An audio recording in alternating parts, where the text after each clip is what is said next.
Olá, graça e a paz do Senhor Jesus, irmão Felipe. Irmão Felipe, eu vejo tudo isso aí como um espírito, né, do anticristo, né?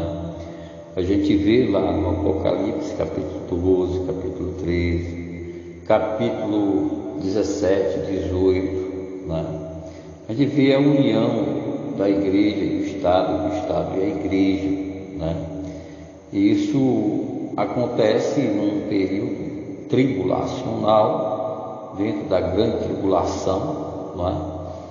Onde a besta que surgiu da terra, a besta que subiu do mar, ou seja, o anticristo, o falso profeta, e a gente vê a questão da religião e da política, né? Sempre juntas, né? O que se precede hoje, na nossa era atual, nessa dispensação que nós estamos, é exatamente isso, né? Isso é algo que está antecipando, né? Com movimentos que acendeiam, né? O que acende, né? O que faz alusão a era tribulacional, quando o Estado, né, e o governo do homem e o governo religioso, sacerdotal, né, estarão juntos a pelejar contra, né, tudo que se chama Deus, contra a obra de Deus, contra a salvação, né, de Cristo Jesus a uma humanidade perdida. Hoje, quando a gente vê aí pastores que se voltam para a política e que são elegidos pela igreja, elegidos como deputado, ao Senado, ou até mesmo a presidente da República, né? Muitos dizem que a bancada evangélica gospel foi quem elegeu o Jair Messias Bolsonaro, né? E a gente vê isso, né, infelizmente, dentro desse mundo evangélico, dentro dessa grande cristandade, né, movimentos que apoiam partidos, apoiam vereadores, deputado estadual, deputado federal, senadores e até presidente, né? Então, a gente vê, de certa forma, a igreja se unindo ao Estado, né? A igreja se unindo ao poder do homem, né? A gente vê isso de forma clara, nítida, né? Mas, meu irmão, né, esse assunto é de grande interesse para nós, né, que somos igreja, né? Pois é sabido que o espírito do anticristo já opera desde os tempos do início da igreja primitiva, onde o campo das ideias filosóficas daqueles hereges de então, eles se formavam nos pensamentos de Sócrates, Platão e também de Aristóteles, né? Dentre outros filósofos, como Anaxágoras, né? Surgindo assim o gnosticismo como uma arma fundamental que vem operando aos longos dos tempos contra o que é a igreja, contra o verdadeiro cristianismo, né, que anda na contramão do mundo, contra tudo isso, todos esses métodos filosóficos e das falsas filosofias que hoje aí estão, né, contra Deus, contra a igreja, a verdadeira igreja. A gente sabe que desde os dias, né, dos Césares, do Império Romano, até os dias atuais, tanto o poder estatal bem como o poder religioso, durante todos os tempos, essas duas forças têm sido os meios pelos quais o espírito do anticristo sempre operou e que vem operando ao longo dos tempos, né, contra tudo que se chama Deus ou Cristo, né? A gente está vendo aí a manifestação na atualidade, né, de que a manifestação dos políticos, né? Um lado, Bolsonaro é a favor dos bons costumes da família, dos bons costumes tradicionais, né? que a igreja defende, né? Os bons princípios cristãos que a igreja defende, o Bolsonaro é a favor, né? Enquanto o outro lado, a oposição de Lula, Dilma, Fernando Haddad, essa turma aí do PT, né, vem promovendo a homossexualidade, a família de gênero, o aborto, uma série de políticas que, sinceramente, é contra Cristo, né? Eu não estou aqui puxando aqui farinha para o saco de Bolsonaro, sardinha para a lata de Bolsonaro, não, até mesmo porque eu, como cidadão cristão, de fato que sou, né, tenho lá minhas reservas contra a política que aí está, né, que aí está. Não vou citar aqui, entrar em detalhes, porque não convém, né? Mas a gente sabe que o espírito do anticristo vem operando dentro das igrejas, em cima dos púlpitos, né? E olhando para as profecias do Apocalipse e associando as profecias de Daniel, de Isaías, de Ezequiel, de Zacarias, né, e aos evangelhos, nós iremos ver, meu irmão, a forma com a qual esse espírito anticristão vem agindo ao longo dos tempos contra o cristianismo, de fato, né, que estava por existir, onde o mesmo veio a ser fundamentado por Jesus Cristo, né? Ele é o fundamento, o alicerce e a cabeça da igreja, visto que, né, quando os zelotes, que era aquele grupo de judeus que eram pelo lado da política, né?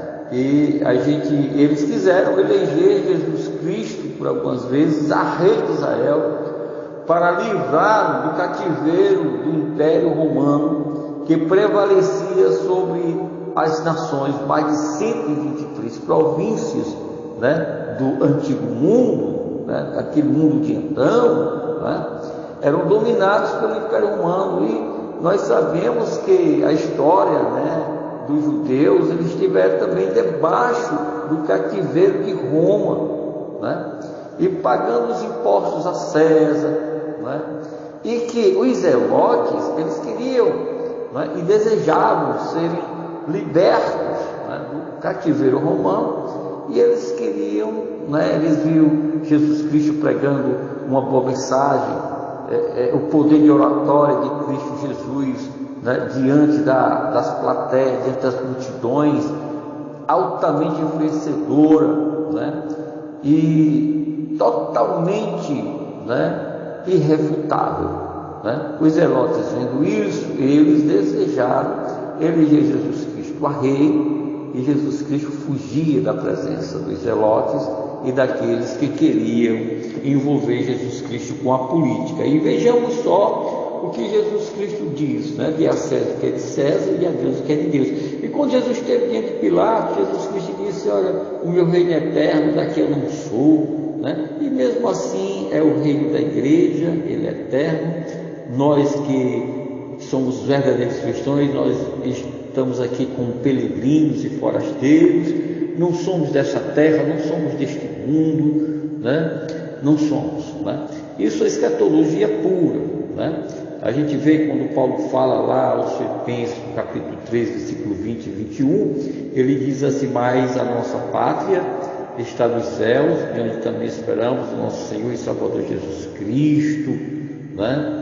Que transformará o nosso corpo fraco e abatido, mortal, na imortalidade, né? Na imortalidade, e que nos fará semelhantemente ao seu corpo glorioso e sujeitará também a si todas as coisas, né? E quando a gente vê lá João falando, a palavra de Deus não se contradiz, né? O que o apóstolo Paulo falou, João também vai falar, né? Porque era Jesus falando, revelando a eles, né? Lá em João capítulo 14, versículo 1, 2 e 3, é justo que diz assim: não se turbe os vossos corações, credes em Deus, credes também em mim. Na casa do meu pai há muita morada, se não fosse assim eu teria dito: irei e vos prepararei lugar, né? E voltarei para vós e vos levarei para junto de mim, para que aonde eu estiver, né, estejais vós também. Então, onde é que Jesus está hoje? No céu, na glória, na eternidade, não é? Para onde é que a igreja vai? Para a glória, para o céu, para a eternidade, não é? Quem defende que a igreja vai ficar aqui na terra, é aquela coisa lá de testemunho de Jeová, essa coisa aí, né? Essa heresia que eles pregam, né? Infelizmente, né? Quando a gente vai para toda a escatologia bíblica, a gente vê o lugar da igreja, a responsabilidade da igreja, por que a igreja existe, não é? E a gente sabe, né? Jesus veio para que os seus não receberam, mas a todos quanto receberam, veio o poder de ser feito filho de Deus, saber os que creem no seu nome, né? Lá de João capítulo 1, versículo 11 e 12, não é? Então, a posição da igreja é essa, né? Ou seja, o que os judeus recusaram, né? A igreja pegou para si. Eu não estou pregando aqui teologia da substituição, né? Embora a minha mensagem no passado ficou um pouco parecido para quem conhece teologia da substituição, mas não é isso. Eu não defendo a teologia da substituição, mas a era atual, a dispensação atual é da graça e pertence a quem? A igreja, nós, né? Nós, né? Estamos vivendo profecias, né? Nas entrelinhas de toda a Bíblia Sagrada, né? A gente vai perceber a igreja, de certa forma, ali oculta nas Sagradas Escrituras. E no dia que Jesus veio, que os judeus os recusaram, Jesus Cristo levanta os 12 discípulos, que eram todos eles judeus, né? Inclusive o apóstolo Paulo, e funda a igreja, né? Ele diz: as portas do inferno não prevalecerão contra ela, contra a igreja, contra a obra do Senhor, não é? Então, quer dizer, os judeus, né, estão no anonimato, né? Eles haverão de se aperceberem, se despertarem lá na era da grande tribulação, com o pacto da aliança que eles farão com o anticristo, né? E é quando eles se despertarão, e aquela mulher que foge para o deserto e tudo lá, no capítulo 12 e tudo, né? Digamos que com certeza seja Israel e não a igreja católica, como ela quer, né? Ou seja, a igreja católica prega a teologia da substituição, como muitos pregadores do nosso meio evangélico, eu vejo eles pregando teologia da substituição. Não foi isso que eu preguei domingo passado aí na igreja, né? Naquele culto de escola bíblica dominical, não é? Não foi. Eu preguei a dispensação da graça que pertence à igreja do Senhor Jesus. Pois é, meu irmão, a igreja e o Estado hoje, infelizmente, não a verdadeira igreja, mas a falsa igreja, ela está andando aí de mãos dadas toda hora com o poder político, com o poder do Estado, poder estatal, né? Lamentável e infeliz isso, né? A gente vê que os calvinistas, né, quem defende a teologia calvinista, como o nosso saudoso Charles Spurgeon, né? Ele defendia essa teologia da política, da igreja, ou seja, eu sou a favor assim da igreja, da sua opinião, da igreja mostrar e defender o que é certo dentro de uma sociedade corrompida, dentro de uma sociedade cega, dentro de uma sociedade que vive nas trevas do pecado, né? Eu sou a favor da igreja opinar, dar o parecer dela, mas de forma bíblica, de forma cristocêntrica, de forma cristã, de forma totalmente exclusa, né, da política. Ela pode opinar e dar até opiniões, onde essas opiniões obviamente influenciarão, né, alguns eleitores, a votar naquele candidato que defende, né, a família tradicional, os bons costumes e por aí vai, né? Meu irmão, a graça e a paz, um abraço fraterno, que Deus em Cristo nos abençoe.